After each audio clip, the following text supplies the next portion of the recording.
Bonsoir, bienvenue dans le Studio Mobile, l'émission qui traite de la mobilité sur Watch TV. Vous nous retrouvez et vous pouvez réagir avec le hashtag le Studio Mobile. On se retrouve également sur les box Free 154 et SFR 178.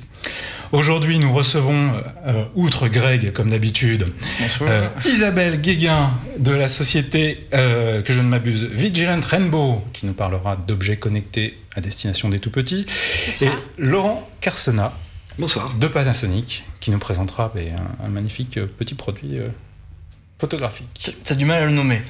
T'hésitais là. Qu'est-ce que c'est ? Du tout. Je laisse la surprise arriver. D'accord. Bien évidemment, donc, on va commencer cette petite émission rapidement. Greg, quoi de neuf ? Quoi de neuf ? La semaine dernière, contre toute attente, après le Photokina de septembre, Panasonic a présenté un drôle d'engin, le Lumix DMC CM1. Donc, je pense que je vous propose de regarder une petite vidéo qui va vous montrer ce que c'est. Et après, Laurent de Panasonic donc, nous en dira un peu plus. Ouais. Voilà, tout de suite, la petite vidéo de présentation.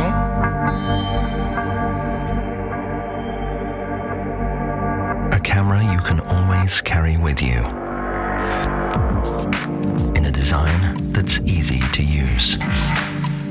It has an incredible lens and sensor combination. And gives you manual control over the most important features. The latest 4K video technology in your pocket. And now, lets you instantly share what you experience with everyone. Alors, quelle surprise! Lumix CM1. Le studio mobile, on parle d'appareil photo maintenant?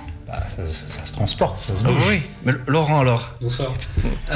Qu'est-ce que c'est que ce produit? En effet, ce nouveau produit, Panasonic, nous on le présente comme un appareil photo communicant. C'est-à-dire qu'on n'est plus du tout dans une catégorie de simple smartphone qui fait de la photo. On a pris l'histoire à l'envers. C'est-à-dire que Lumix, donc Panasonic, a une légitimité connue et une histoire connue dans le monde de la photo.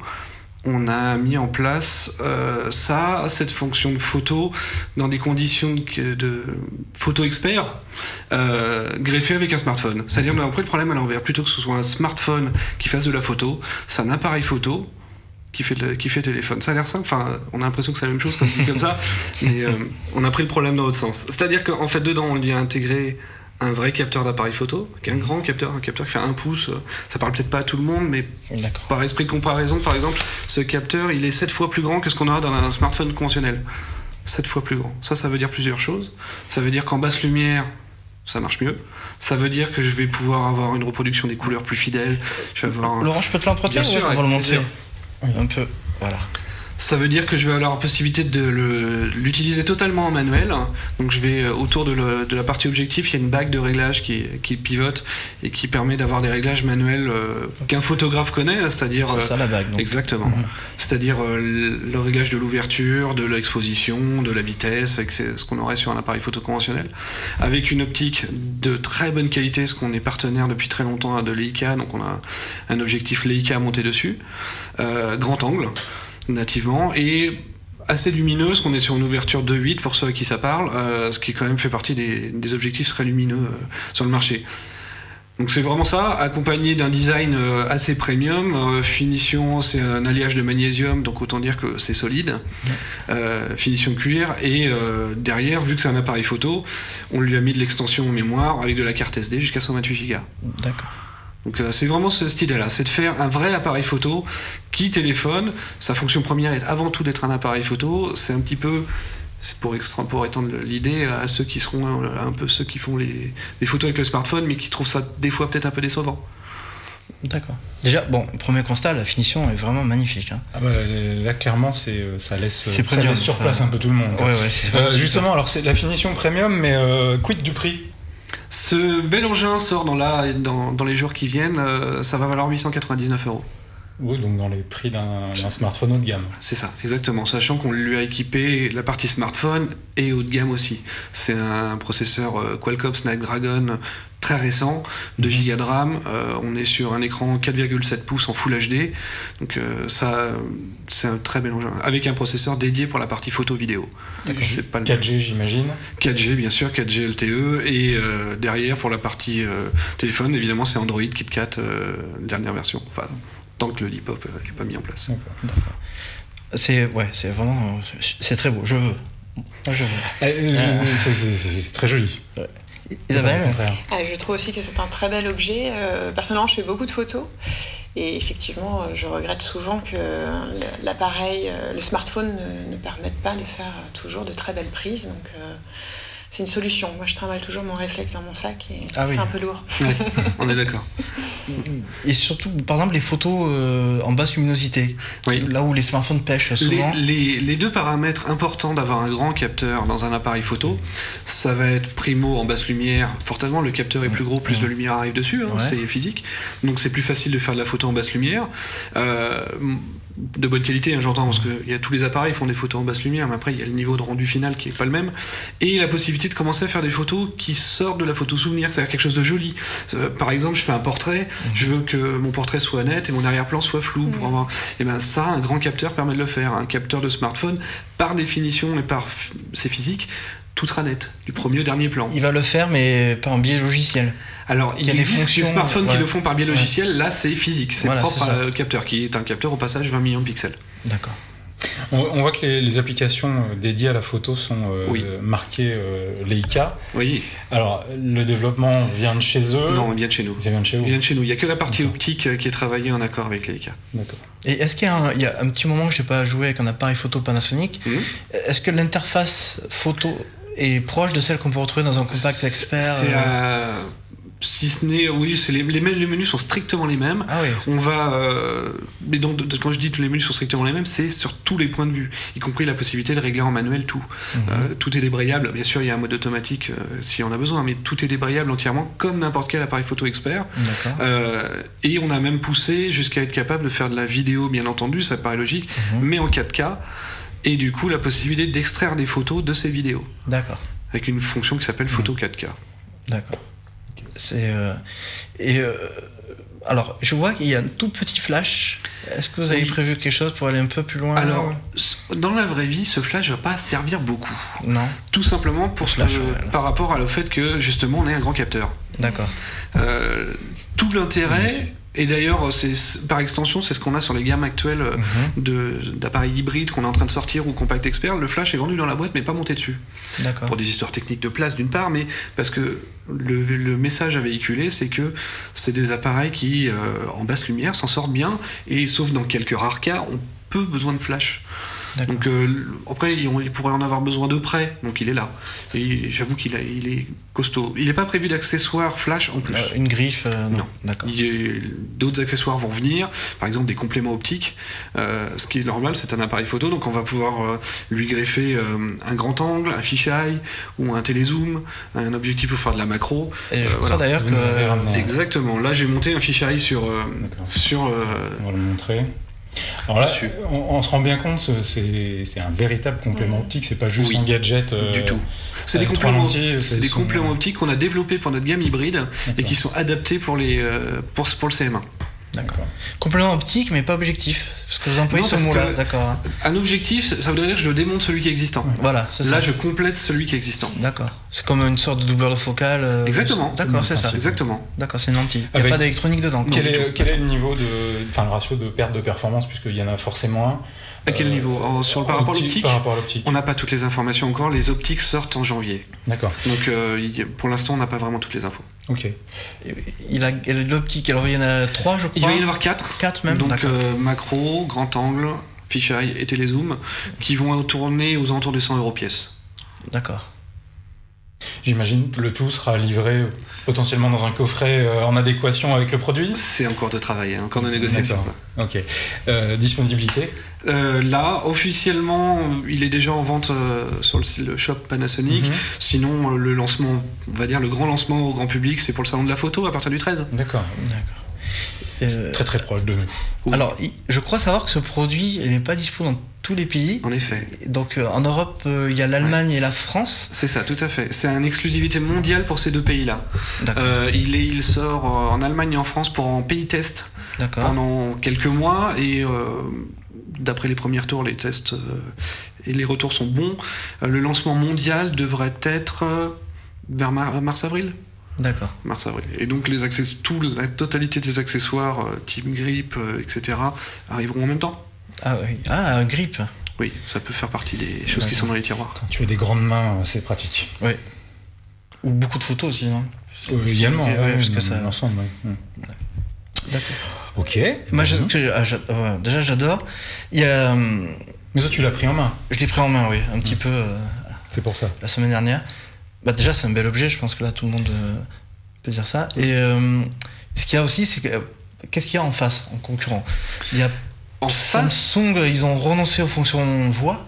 Ils ont enlevé la voix qu'il y avait sur les premières Samsung Galaxy Camera. Oui, d'autant que ça restait des petits capteurs. Ouais. Il y avait du zoom, certes, que nous on n'a pas sur l'objectif d'origine.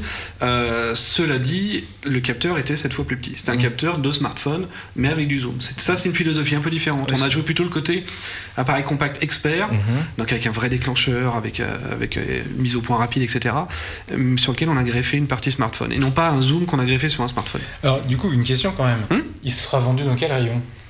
Il sera vendu au rayon photo. Rayon photo, pas du tout au rayon smartphone. Pour l'instant, en tout cas, il est prévu qu'il soit vendu au rayon photo.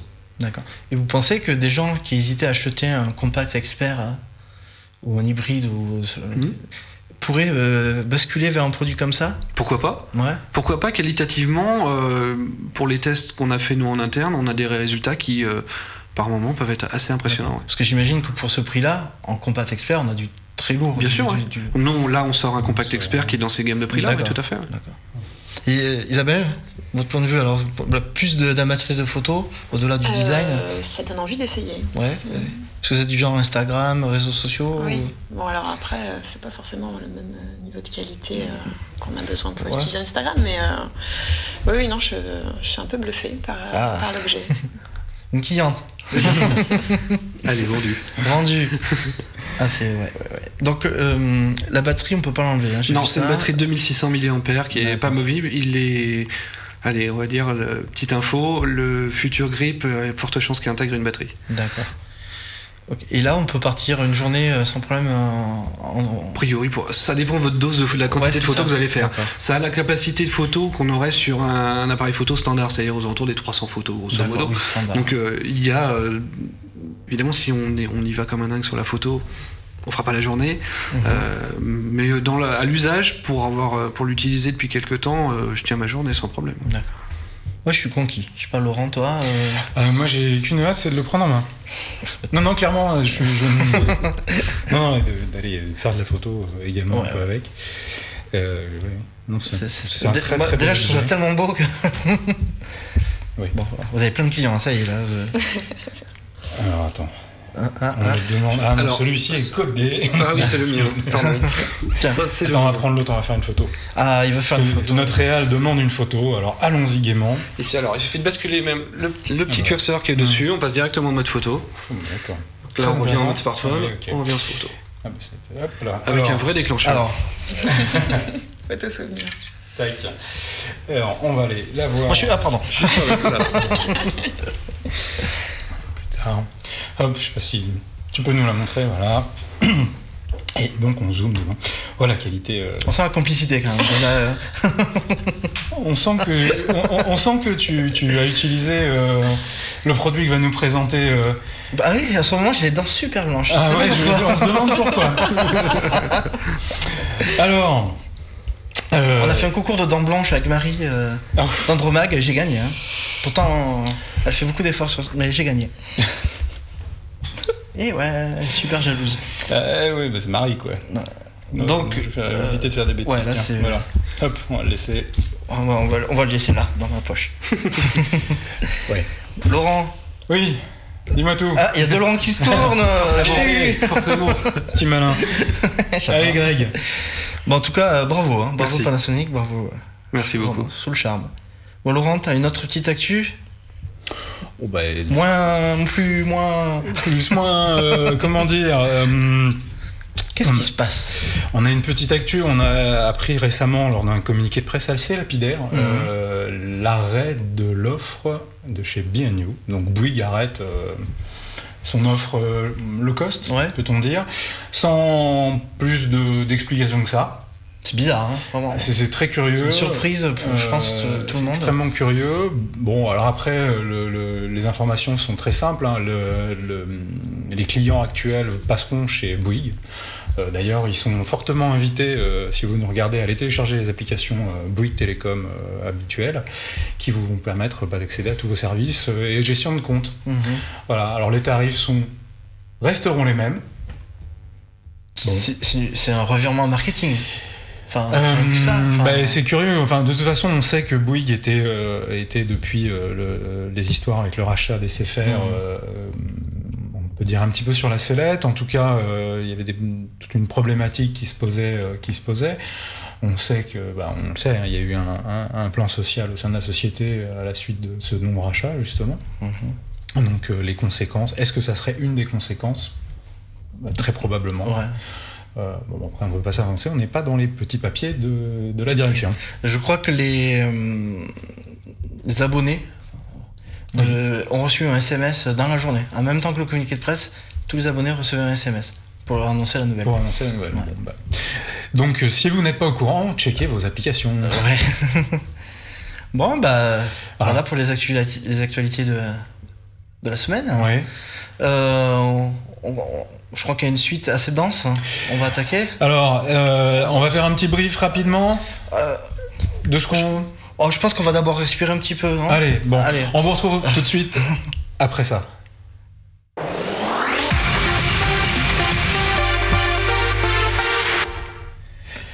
Bon, Greg. Oui. Je crois que t'as essayé plein de nouvelles choses. Oh là là, j'en peux plus. Non, mon pauvre. Plein de trucs, plein de jeux. Plains-toi. Alors, j'ai reçu ça cet après-midi, donc j'ai pas encore eu le temps de jouer avec, mais je vous le montre. C'est le premier bracelet tracker, j'aime pas le mot. C'est pour ça, c'est écrit là. C'est marqué tracker, dessus, hein. Mais bon, destiné aux enfants de 5 à 13 ans sur la boîte, qui part d'un constat de l'OMS qui dit que les enfants ne font pas assez de sport, mangent mal, et donc il faut les bouger. Donc ça c'est le... Donc surveiller leur niveau d'activité. Voilà. Ça, je n'ai pas le temps d'en parler. J'ai pas le temps de parler de ça non plus. J'ai pas le temps de parler du Smart Band. Mais le endroit. Le Smart Talk. Donc c'est le nouveau Smart Band de Sony. Donc c'est là aussi un tracker d'activité avec un écran e-ink, le même écran des Kindle Amazon, donc qui a la particularité de ne pas consommer d'énergie. Il consomme de l'énergie que quand il change d'information. Donc c'est très économe. Et celui-ci intègre un micro, donc on peut prendre un appel. Alors, il faut que tu nous montres. Non, montre-nous comment tu prends un appel. Je prends un appel. Avec ta montre. Ah ouais. C'est Samantha? Donc, tu as essayé? Non. J'ai pas eu le temps non plus. Et pareil, la G-Watch R de LG, donc la concurrente de la X360, on peut dire, parce qu'elle est toute ronde. Donc voilà. Donc ça, c'est une belle montre. Moi je trouve. C'est vendu combien? C'est vendu 269 €. C'est un poil plus cher que la X360, mais par rapport à elle intègre un GPS et 4 Go de mémoire. Donc en gros, on peut mettre sa musique X360, ouais. Tout à fait. Ouais. On peut mettre sa musique dedans, relier un casque Bluetooth et faire du sport juste avec ça. Parce qu'elle a un GPS en plus. Tiens. Donc voilà. C'est la 360, ouais, la moto 360. La moto 360. Je tourne dans un bourrique avec moto qui officiellement, ça y est, passé sous le giron de Lenovo. C'est officiel. Laisse nos téléspectateurs voir non, la touche montre. pas. Non, il y a des infos super utiles. Ouais. Regarde. On peut voir. Ouais. Voilà. Très très bel objet. Tu nous fais-nous une petite démo. C'est du Android Wear, la version 2.0. Ouais. Alors qu'est-ce que ça fait? Alors tu nous as dit GPS. Ouais. Bon, est-ce que... capteur fréquence cardiaque. D'accord. On voit ça au dos. Elle est étanche ? Elle est étanche, IP67, c'est ça ? IP67. Ouais, donc 1 mètre d'eau pendant une demi-heure, ce genre de... D'accord. Bon, en gros, on peut aller courir sur l'appui avec. On peut pas aller nager. Théoriquement, on peut, mais... T'as pas essayé encore ? Non, le bracelet est en cuir. Ah, pardon. Voilà. Ensuite, donc on retrouve donc l'interface Android Wear avec une intégration forte de Google Now, tous les services liés à Google Now. Et après, il y a quelques particularités liées à Android Wear 2. Hop. Alors, on est d'accord, les devices, les appareils, pardon, Android, les appareils Android, moi, j'ai 3 vis Wear ne fonctionnent qu'avec des smartphones Android. Oui, mais il se murmure qu'une appli iOS pourrait arriver bientôt pour faire fonctionner les montres Android Wear avec son iPhone. C'est une bonne nouvelle pour tous les possesseurs d'iPhone qui aimeraient bien avoir une montre connectée. Ouh, ils peuvent pas patienter un peu ? Parce qu'Apple est... Non ? Bon. Tout le monde n'a pas envie d'avoir une montre Apple. Tout à fait. Qui, pour l'instant, de toute façon, je te rappelle, n'est prévu que pour courant 2015. Toujours, oui. Donc voilà, là on voit, il y a le player de musique qui permet d'exploiter les 4 Go de mémoire interne. Quid de l'autonomie ? Alors, elle est à 410 mAh, donc c'est grosso modo la plus grosse batterie des montres connectées actuelles. Donc moi, elle tient une grosse journée. Tiens, une grosse journée de travail pour moi, donc une quinzaine d'heures. L'épaisseur. Il va se faire plaindre maintenant. Bon, j'ai dit que j'avais pas le temps de la tester. C'est pas grave, on peut montrer l'épaisseur pour qu'on se rende compte un petit peu que c'est assez volumineux sans être. C'est pas énorme, c'est pas la grosse montre. C'est l'épaisseur en gros pour les connaisseurs d'une montre haut de gamme sportive masculine. Tu tournes en rond pour pas citer la marque. J'aime bien. Non, il y en a plusieurs. Il y en a beaucoup de montres de cette taille-là. Par exemple, une montre. Une montre chère. Qu'il faut avoir en 50 ans. Bon, allez, enchaîne. Montre-nous. Montre-nous. Non, voilà. Ça. Ah, pardon. Ça, c'est la Google Nexus 9. Alors, avant d'aller un peu plus loin, on va regarder une petite vidéo de présentation que Google a réalisée pour nous. Donc, la Google Nexus 9. Là, voilà.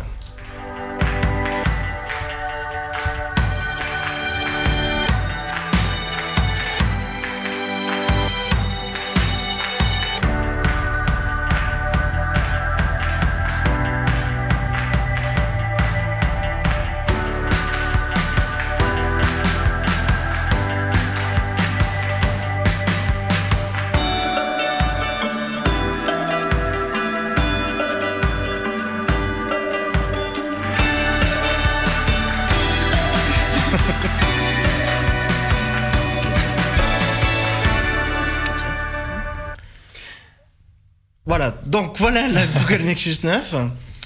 Qu'est-ce que c'est que cette Google Nexus 9 ? C'est tout simplement la tablette Android de référence qui inaugure 2 choses. Déjà le Android 5 et le 64 bits. Ça y est. Ça y est, je suis Android. Voilà. Et il y a un autre truc que ça inaugure. Ah, ça y est.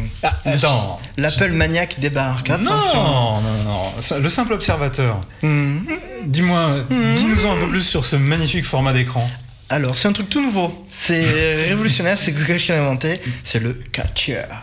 Le 4 tiers, ok, c'est comme l'iPad.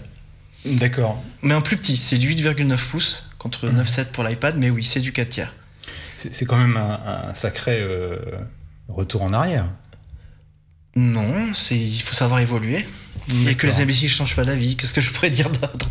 Et pour aller encore plus loin, c'est exactement la même résolution qu'un iPad Air. Donc c'est 2048 sur 1536. Voilà. Donc, on va demander à nos invités. Laurent, vous êtes utilisateur d'iPad, enfin de tablette d'une manière générale ? Tablette, oui, comme j'ai envie de dire presque tout le monde dans le milieu professionnel. D'autant plus que je fais partie d'une marque qui en développe des versions professionnelles très compliquées pour l'armée, ce genre de choses, étanches, solides, et voire en 4K. Mais pour le milieu professionnel, c'est, j'ai envie de dire, presque aujourd'hui devenu presque indispensable pour le côté mobile. Et que professionnel. On n'a pas de tablette à la maison ? Si, bien sûr qu'il y a des tablettes à la maison. Ça va plus vite pour regarder Internet que d'allumer l'ordinateur. C'est clair. On est d'accord. Non, mais c'est un côté vraiment ludique. Et puis, c'est le futur du PC, à mon avis. C'est le futur du PC. C'est ce qui est, à mon avis, en train de se mettre en place, d'ailleurs. Oui. Et vous, Isabelle? Isabelle. Je trouve que c'est un beau format. Ça permet sans doute d'être plus léger aussi qu'une tablette un peu plus grande. C'est plus maniable. Enfin, j'aime beaucoup ce format. Et vous êtes tablette aussi? Ah oui, beaucoup, oui. Ouais. Ah ben, on va aller un peu plus loin et je vais vous convaincre. Alors. Du bout de tes doigts de fée. Coquin. Donc, alors, Android 5. Donc, une interface retravaillée déjà sur le plan esthétique. On a du matériel design. Donc, en gros, c'est un peu comme a fait Apple avec iOS 7. Je sais. Donc, des icônes plus à plat, moins d'effets de relief. Beaucoup de choses sont repensées. Là, par exemple, les notifications. Donc, à 2 niveaux, comme ça. Hop. Il n'y a plus les 2 volets comme il y avait sur les autres tablettes Android.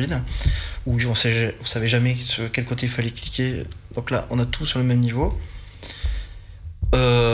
Et donc il y a du 64 bits. Alors 64 bits, c'est ce qu'avait lancé Apple avec iOS 7 et l'iPhone 5S.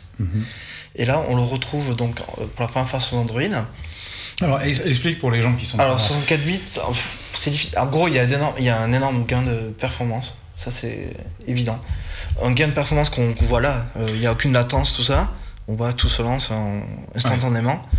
Et ça se voit aussi dans les benches. On va résumer quand même. On va essayer de résumer en tout cas pour. Non. On va essayer de résumer pour nos téléspectateurs. Le 64 bits, en fait, on calcule, l'ordinateur et le processeur fait ses calculs sur des phrases d'une longueur de 64 bits, donc 64 unités, alors qu'avant on n'était que sur 32, donc globalement on double la vitesse de calcul, puisqu'on calcule 2 fois plus d'instructions qu'auparavant. Voilà. Donc voilà, le gain est réel, hein. On voit, je fais quelques manips, franchement il n'y a aucune latence, c'est vraiment... Et là on peut voir, donc l'interface a vraiment été repensée esthétiquement. On aime, on n'aime pas, moi je trouve ça plutôt sympa et un peu frais par rapport au côté très noir d'Android, hein, très sombre. Là je pense que c'est assez sympa. Il y a quelques nouveaux menus, par exemple il y a le menu créer qui a été apparu, donc qui permet de créer directement des documents Google Drive. Qu'est-ce qui est apparu d'autre? Il y a le fameux Fit, donc qui est plus ou moins présenté comme le concurrent de Hills.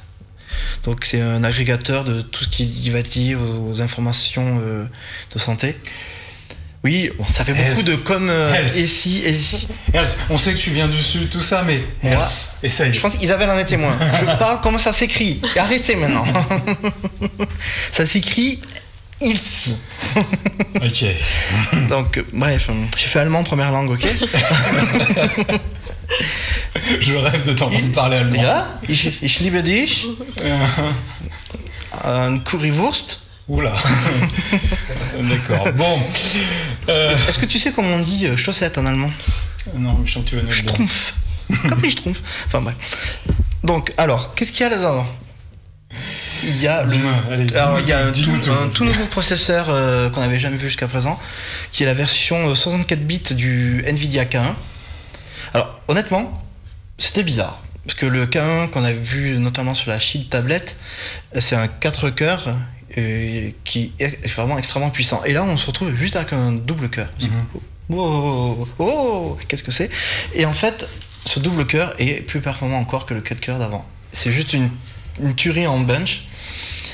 En 3D, parce que bon, Nvidia ils savent faire les circuits graphiques, donc tout ce qui est jeu, ça tourne à fond, vraiment avec des effets spectaculaires qu'on retrouve que sur les machines Nvidia, parce qu'il y a des instructions qui sont pas gérées par les autres.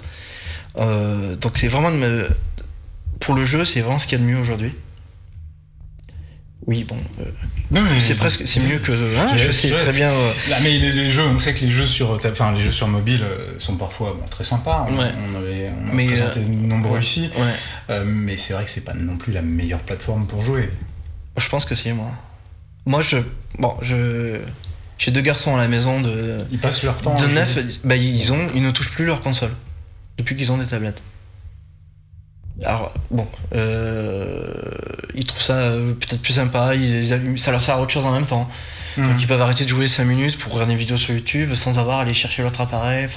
Et généralement c'est très autonome aussi. Donc ils veulent plus la laisser repartir en fait. C'est ça que tu es en train de nous dire. Je l'ai jamais reçu, je sais pas. Le coursier D'accord, s'est ok. perdu, l'UPS Bon, est pas arrivé. Dis-nous Alors, un peu plus, parce que allez- ça coûte combien, c'est disponible quand, ça C'est s'achète où? disponible tout de suite avec Google, c'est disponible sur le Play Store tout de Ouais. suite. Il y a deux versions, donc une version à 16 Go à 399 €. D'accord. Et une version de 32 Go à 489 €. Donc on est un peu moins cher que l'iPad. Et comme tous les produits Nexus, il n'y a pas de lecteur de carte mémoire, par contre, c'est pas extensible. Comme un iPad. Tu vois, ils ont même copié les défauts. Elle pèse 425 grammes, donc c'est un poil plus léger que l'iPad Air 2, mais c'est un écran plus petit. Donc on va dire, c'est à peu près la même chose. La finition, c'est pas le même matériau non plus. Alors, les flancs sont en aluminium de métal. Tu montres très bien la Je fais bien l'aluminium. Le dos est en carbone de plastique, mais non, c'est du plastique, mais vraiment très sympa, moi je trouve. C'est une couleur, je crois qu'ils appellent ça le White Lunar. Tu sais, je l'ai bien dit. White Lunar. Oh, ok. Blanc lune. Blanc lune, ouais. C'est un gris clair, vraiment très joli. Mais elle existe aussi en sand, donc sable, c'est ça, couleur un peu dans les marrons. Ouais, c'est ça. Ouais, et en noir. Ouais. On remarque effectivement notre réalisateur qui a l'œil Il a- aiguisé il a un œil, mais il a un nous montre tel l'œil de Moscou qu'effectivement Non, je pense qu'il le montrera mieux là encore. non, que le capteur photo dépasse. Oui, mais il a un flash. Et les tablettes avec flash sont pas si courantes que ça. Notamment ta tablette chérie n'a pas de flash. Mais j'utilise pas pour faire des photos. Bah tu devrais. Donc, alors c'est un 8 mégapixels qui Oui. filme en 1080p. Donc, et il est plutôt pas mal. On commence à pouvoir faire des photos, comment dire, correctes. Pas aussi bien qu'avec un CM1 mais de Panasonic, mais on commence à pouvoir faire une photo plus ou moins exploitable. D'ailleurs, on en voit de plus en plus. J'étais dans les musées le week-end dernier, c'était impressionnant. Les gens ils filment, ils font des photos avec leur tablette. Ouais. Autre petite question, Oui. quid de l'autonomie? Plutôt bonne. Quasiment 11-12 heures en usage courant. Sur Netflix, on fait un peu plus de 11 heures de streaming continu. Ah oui, donc c'est vraiment de bonnes Avec du des bonnes Wi-Fi. perfs, Le ouais. Wi-Fi, c'est du AC, donc qui monte à plus de 800 mégabits théoriques. ACN, alors. AC, non, AC. AC tout court. C'est AC. Mm. C'est AC. Oh. Comme disait la baleine. Et elle est NFC. Ouais. Et il y a une version 4G qui devrait arriver. Bon, D'accord. pour l'instant, elle n'est pas encore disponible. Mais d'ici, je pense, un mois, je pense. D'accord. Voilà. Elle va arriver. Elle va arriver, elle est quasiment là. Alors, il y a quand même quelques défauts. Allez. Allez, je sors ma feuille de défaut. Feuille de défaut. Le problème de la mémoire. Parce Ouais. que sur Android, ça va assez vite. Les gros jeux font 1 giga 5. Et on est limité, surtout qu'il n'y a pas de version 64 ou 128, contrairement aux iPads qui montent jusqu'à 128. Et là, pour moi, rapidement, si on met 5-6 films, surtout HD, 2 gros jeux, et puis voilà, on est arrivé à bout, quoi. C'est dommage. Mais c'est Google qui veut plus de carte mémoire. Tiens, non, c'est curieux. Bah, les Nexus, Nexus 5 en avait pas. Enfin, c'est comme ça, ils en veulent plus. Et elle est encore un peu épaisse, surtout quand on a goûté à l'iPad Air 2. Elle paraît épaisse. Mais Même ça, si tu elle vas est nous en plus parler, fine que ce qu'il y avait en avant. parler un petit peu plus tard. Je vais vous en parler même tout de suite après. Tout de suite après. Ouais. Donc voilà, mais sinon c'est vraiment une très très belle tablette, un très bel écran je trouve. La finition progresse parce que la Nexus 7 était vraiment en plastique un peu basique, mais là on est vraiment un ton dessus. Bon après c'est un peu plus cher, mais c'est une tablette rapide, bel écran, belle finition, et avec Android 5 que moi j'apprécie beaucoup. Ok. Voilà. Bon, Laurent n'y tient plus, on va en parler de son iPad, allez. Mais Montre-nous cet iPad Air 2. je ne l'ai, vois-tu, même pas touché. C'est la première fois que je le prends en main. J'ai pas eu le temps ni l'opportunité de le faire. Donc l'iPad Air 2, le nouveau petit joujou d'Apple. Ouais. Alors qui est une évolution. Oui, alors, au prime Dis-nous abord, tout. on pourrait se dire, ouais, c'est une petite évolution. Mais en fait, voilà, on s'est encore fait avoir. On va craquer. Encore. Ah, je me suis juré, c'est le même. Enfin, c'est le même. Voilà, il n'y a pas non C'est un plus. iPad, Voilà. Mais non. On voit l'œil d'Isabelle briller. Elle a Non, vu mais non. Alors, elle a vu de cet iPad Air 2. Là aussi, on a une petite vidéo. On va montrer la petite vidéo, mais Ouais, je crois qu'on va craquer.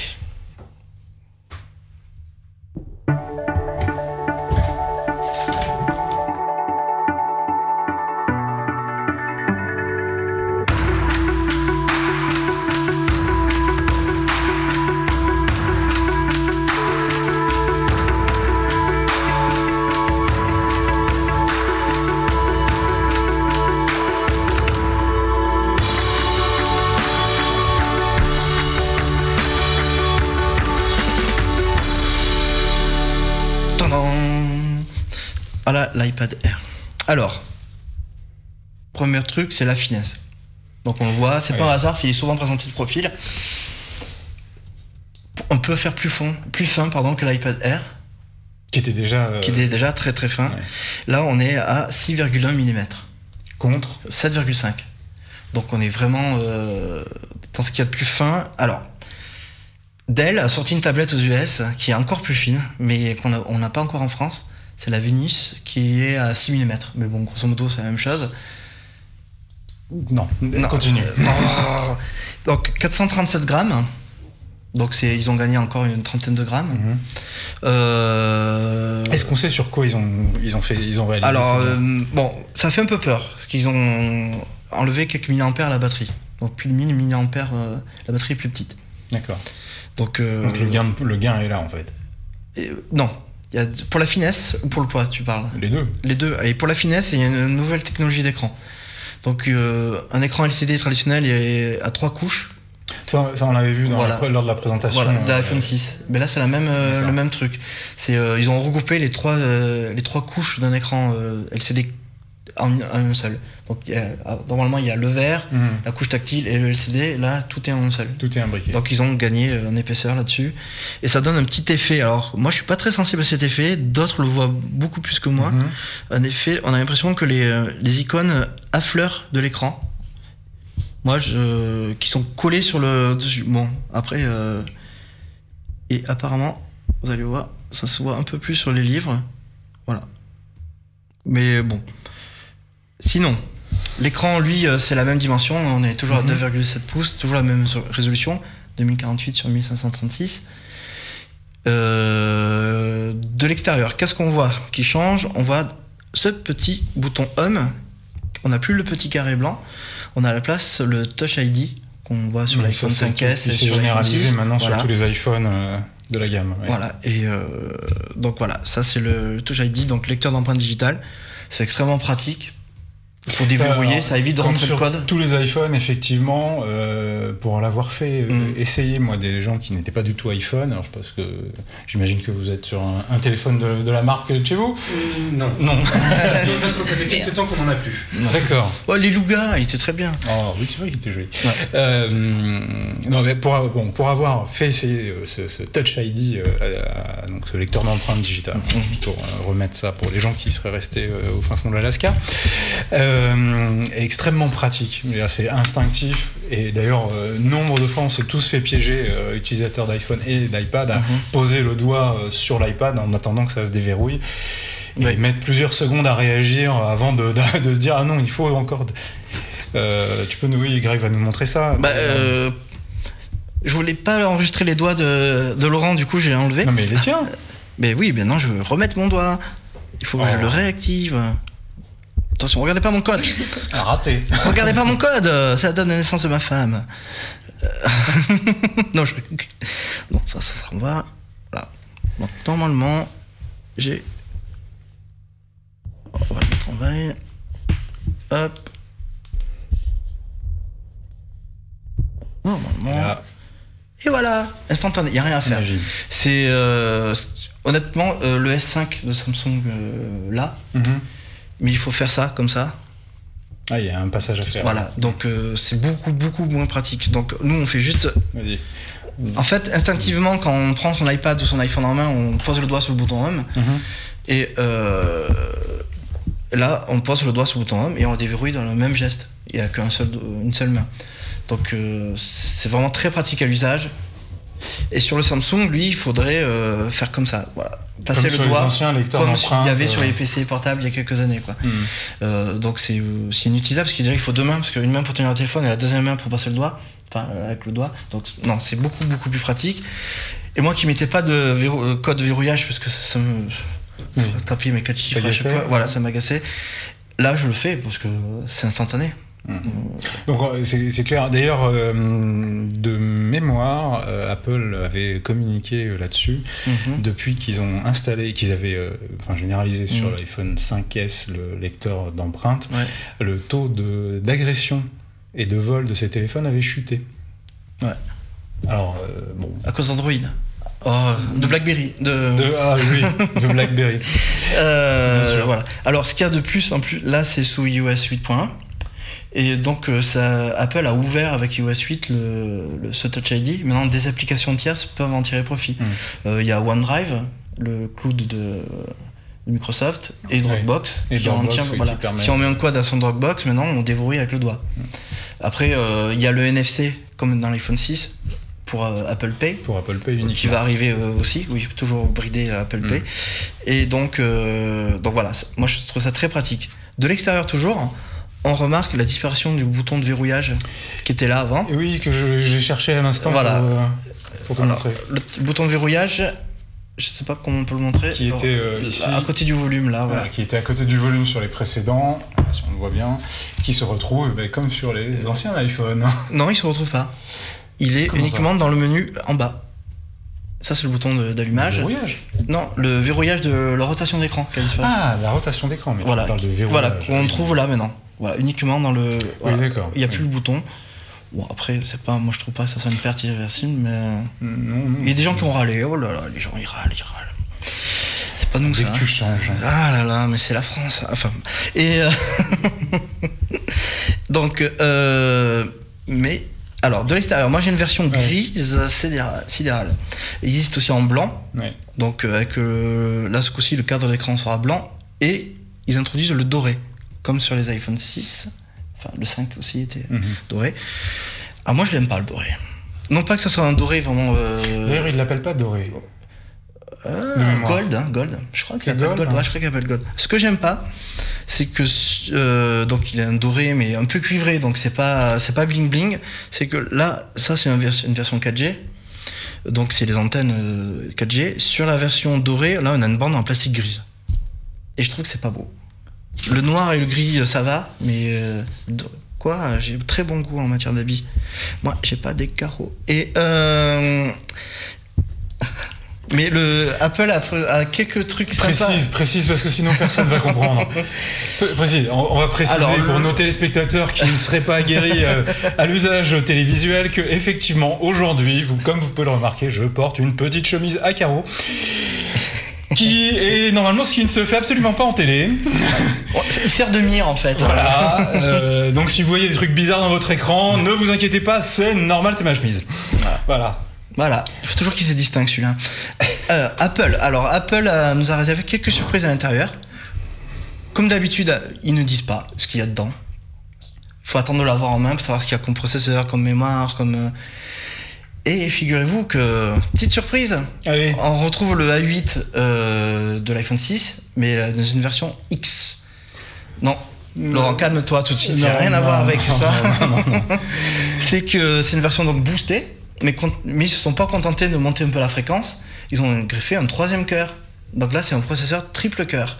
Ou triple cœur, ouais, je cherchais la racine latine pour dire un truc plus compliqué. Donc on a 3 cœurs à 1,5 GHz, et on a aussi 2 Go de RAM. Donc ils ont doublé aussi la RAM. Alors, fini. Et le circuit graphique aussi, ils ont bien boosté pour le jeu. Tout a doublé, tout a évolué. Et c'est assez monstrueux. À l'usage, l'iPad Air était déjà très fluide. Faut pas, ça marche déjà très bien. Voilà, et là c'est encore plus fluide. Encore plus mieux. Plus mieux. Donc, qu'est-ce qu'on peut voir ? Montre-nous un jeu. Montre-nous un petit jeu quand même. T'as bien ça. Je suis pas très jeu, moi. Moi, je suis plus.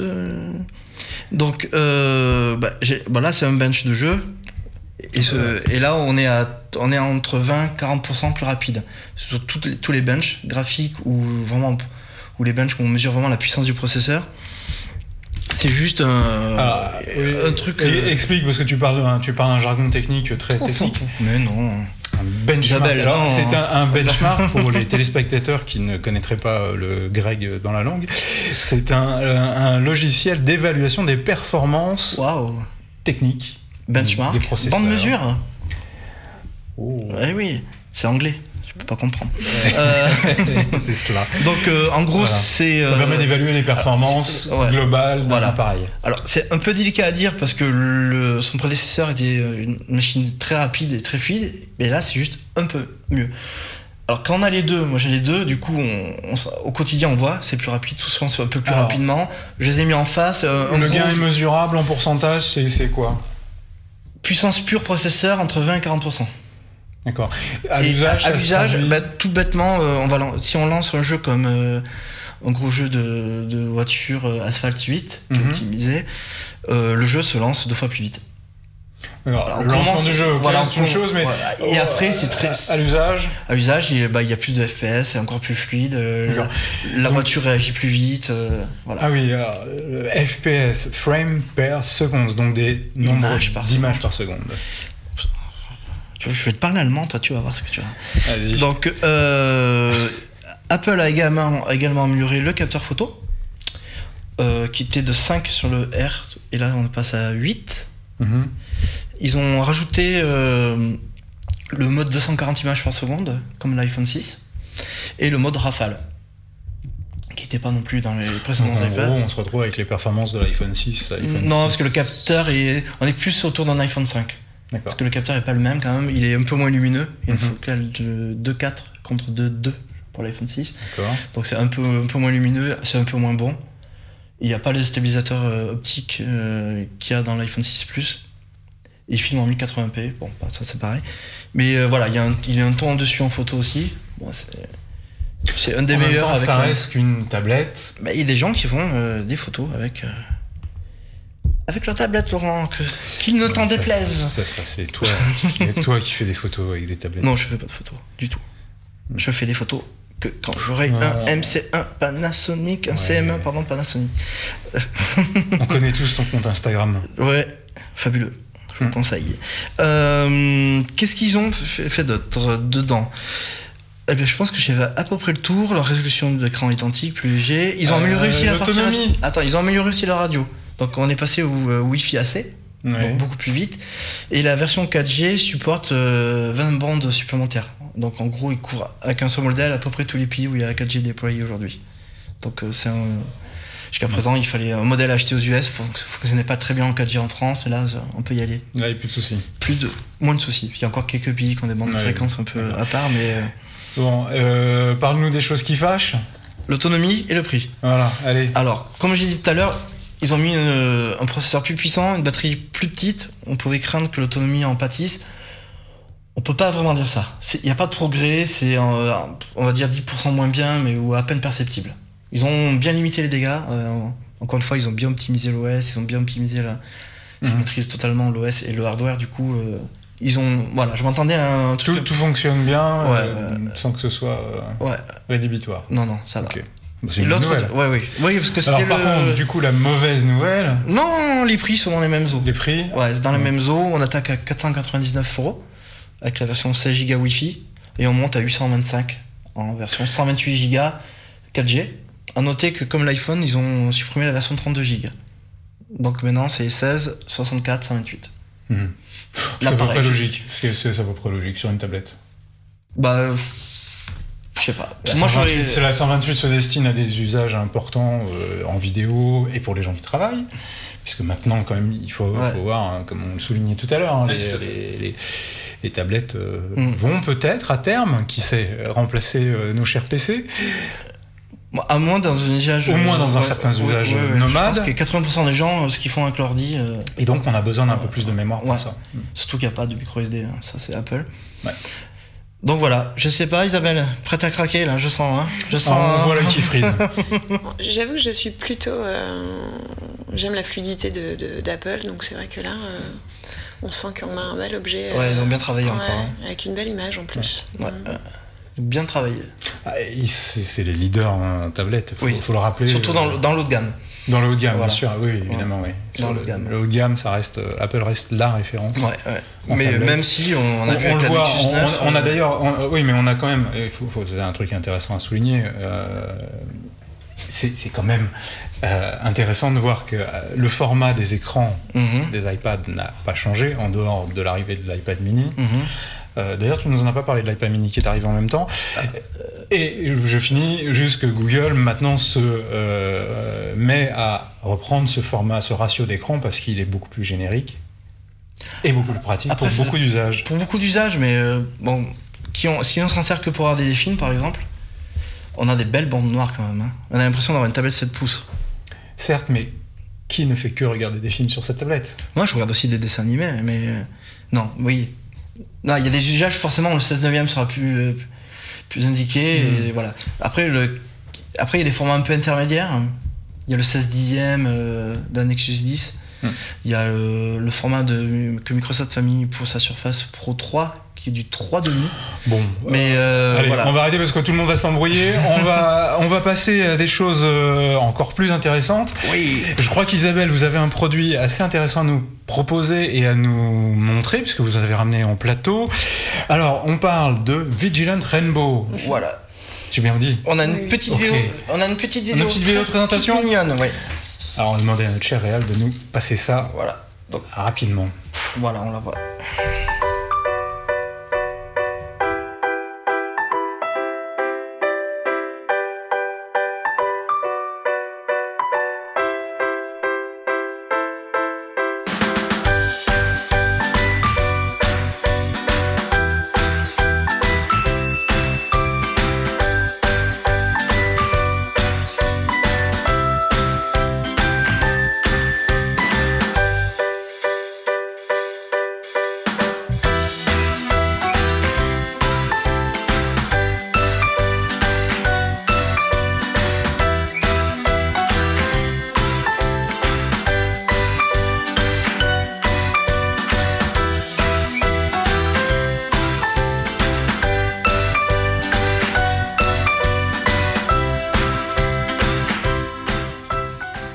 Très sympa la vidéo. Moi, j'adore. C'est très, très ludique. Bon, Isabelle, Bonjour. dites-nous tout. Bonjour, oui, c'est vrai, pardon. Je manque à tous mes devoirs. Donc c'est la première brosse à dents manuelle, interactive et intelligente, qui est destinée aux enfants dès l'apparition des dents, on va dire, enfin dès l'apparition des dents, dès qu'ils commencent à avoir l'usage de la brosse à dents de façon autonome, donc à partir de 3 ans jusqu'à 8-9 ans. En fait, chez Vigilant, nous designons des objets intelligents et connectés. En l'occurrence, cette brosse à dents est intelligente et interactive. Intelligente parce que dans le manche, on a un gyroscope et un actimètre, ainsi qu'un module Bluetooth. Et elle va... en fait, l'application mobile, puisqu'elle est effectivement connectée à une application mobile, l'application mobile va analyser le geste de l'enfant et le comparer avec ce que l'on a établi comme étant le geste parfait avec des dentistes. En fait, c'est en cela qu'elle est intelligente, puisque pour la première fois, en fait, les enfants vont vraiment apprendre à se brosser les dents correctement. En fait, on est parti du constat avec des dentistes que même à l'âge adulte, plusieurs personnes venaient en consultation en disant je ne comprends pas, je me brosse les dents plusieurs fois par jour et malgré tout, j'ai encore des caries. Et effectivement, il y a un vrai process de brossage, un vrai geste à acquérir pour avoir une hygiène dentaire parfaite. Et donc l'objectif qu'on s'est donné avec cette brosse à dents, c'est effectivement d'apporter un apprentissage, mais interactif parce que ça se fait sous forme de gaming, puisque l'application se fait sous forme de jeu, pour justement garder les enfants motivés dans la durée. Il y a des challenges, des choses comme ça. Voilà, avec des objectifs à atteindre et sous forme de jeu, comme on peut le voir sur la vidéo qu'on vient de diffuser. S'ils gagnent le challenge, ils ont des bonbons. Ah non, ça c'est Non, ça c'est pas bon. C'est pas bon. On va éviter. Ou avant le brossage. Voilà. Et pourquoi le choix du manuel justement? Parce que moi je m'attendais à ce que ce soit électrique. Effectivement, en fait, cette brosse à dents s'adresse vraiment aux enfants, les enfants qui ont notamment donc les plus jeunes des dents de lait. Les dents de lait sont vraiment différentes des dents définitives, elles sont notamment plus tendres entre guillemets. En l'occurrence, ils perdent en plus leurs dents, donc leurs gencives sont sensibles. Et donc une brosse à dents manuelle est beaucoup plus conseillée aux enfants, au moins jusqu'à l'âge de 9-10 ans, où là après ils peuvent basculer sur une brosse à dents électrique. Et d'ailleurs, la prochaine version, on va lancer pour 2015, on espère, une brosse à dents électrique, donc pour la tranche d'âge supérieure. Toujours un peu des ados là, ce coup-ci. Voilà.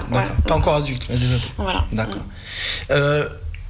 Je vois, elle est livrée avec 2 embouts. Elle est livrée avec 2 embouts, et puis en plus, il est possible donc d'acheter des recharges. D'accord. On a 2 têtes différentes selon la morphologie de l'enfant, puisque entre l'âge de 3 ans et l'âge de 6, 7, 8 ans, la morphologie de l'enfant, du moins de sa bouche, évolue. Et donc là, cela permet donc en fonction de la taille et de l'âge de l'enfant d'avoir une brosse qui correspond. Voilà, pas la même forme non plus. Voilà. En fait, chez Vigilant, nous avons travaillé avec des dentistes pour tout ce qui est pour toute la partie hygiène bucco-dentaire. D'accord. Pour vraiment avoir le bon geste, pour avoir un design de tête qui correspond aux besoins des enfants, et aussi par rapport aux poils qui sont utilisés. Donc c'est d'une fibre qui respecte la nature des dents des enfants. D'accord. On peut l'acheter où et à quel prix? Alors, on peut l'acheter déjà sur notre site, frvigilant.com. Elle commence à être distribuée en réseau physique également, notamment chez Lick, Darty, et puis nous sommes en négociation pour avoir d'autres magasins physiques qui puissent nous distribuer. Très bien. Bon, en plus il y a plein de couleurs et tout, voilà. C'est très sympa. Alors, il y a peut-être le prix aussi, elle est à 39,99. 39,99, d'accord. Okay. Avec des applications, on le voit sur le packaging, Google et Android. Pardon, iOS, tout à fait. D'accord. Et gratuite, évidemment. Alors, elle est Bluetooth rechargeable à pile? Oui, tout à fait. Alors, en fait, il faut enlever le caoutchouc qui est sous la brosse. Et donc, on a un port mini USB. Ce qui permet en plus, qui est très pratique, puisqu'il n'y a pas de socle à transporter, notamment lorsque les enfants... pour partir en vacances. Voilà. D'accord, très bien, très sympa. Tiens, voilà, on va montrer le prix est raisonnable. Oui, 39 €, c'est... Combien de coloris? On a 7 couleurs de l'arc-en-ciel. Oh. Pour contenter tout le monde. Puisque on a un expert en anglais, donc... Rainbow. Alors, comme on est pressé, comme d'habitude, Laurent, tu as été très bavard, moi ça va, mais toi, fou. Un autre coup de cœur, parce que ce produit, moi je l'ai découvert à Paris Games Week, qui m'a fermé ses portes. On a gagné le prix de l'innovation à la Paris Games Week la semaine dernière. Champagne. Moi, Greg, je vais t'arrêter tout de suite. Moi j'ai eu un autre coup de cœur pour le Big Robot Nightbot Elite, le gyropode connecté.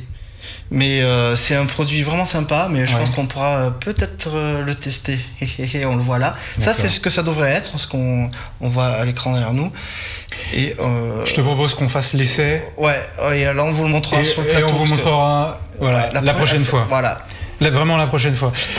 Écoutez, il est temps de bientôt se quitter. Laurent, merci d'être venu. Merci à vous. Isabelle, merci encore d'avoir patienté, de nous avoir aidés au cours de cette émission. Greg, merci. Bon, t'es vraiment trop bavard, décidément. C'est pas moi. T'as vraiment autre chose à dire. La prochaine fois, on te coupera. Bon. Vous nous retrouvez évidemment sur tous les réseaux sociaux. N'hésitez pas à réagir sur Twitter avec le hashtag #LeStudioMobile. Envoyez-nous toutes vos remarques, suggestions, envies de tests, produits et autres. On essaiera de faire en sorte de vous les présenter. Vous nous retrouvez encore une fois sur la Freebox, canal 154, sur SFR, canal 178. On vous remercie de nous avoir suivis. À très bientôt pour une prochaine émission. Salut. Au revoir. Au revoir.